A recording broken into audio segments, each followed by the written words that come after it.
Bible says that in the last days there'll be a falling away from the Lord, but there'll also be great revival. Well, we had a situation last week here on our page that I want to talk to you about in your morning cup of inspiration.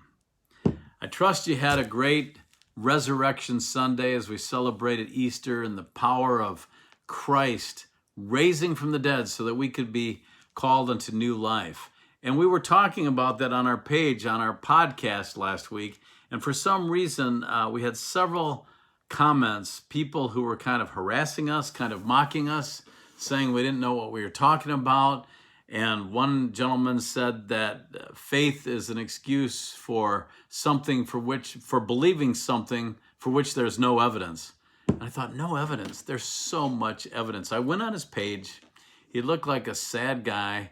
And his tagline said something like, I can't wait till all the churches are closed so that minds can be opened.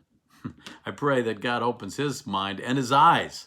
There's evidence of God's existence and of Christ's power everywhere and every day.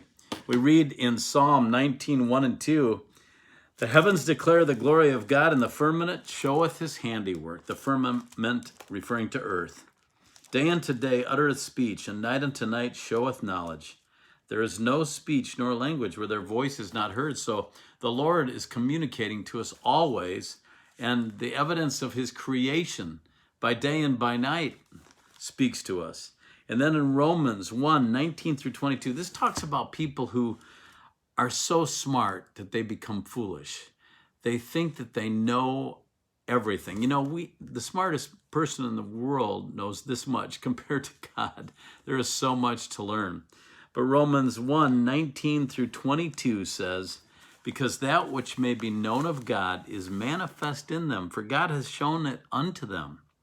For the invisible things of him from the creation of the world are clearly seen, being understood by the things that are made, even his eternal power and Godhead, so that they are without excuse. Because that, when they knew God, they glorified him not as God, neither were thankful, but became vain in their imaginations, and their foolish heart was darkened.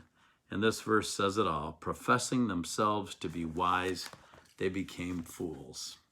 We see a lot of that today. We see so many people saying things that make no sense at all. But we know that God is a God of order.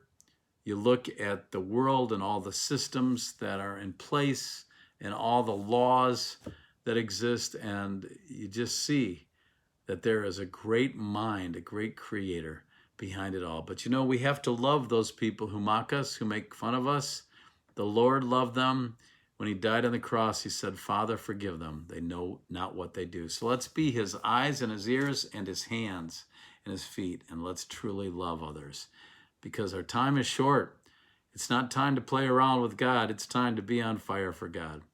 I hope that inspires you today. I'll see you soon for another morning cup of inspiration.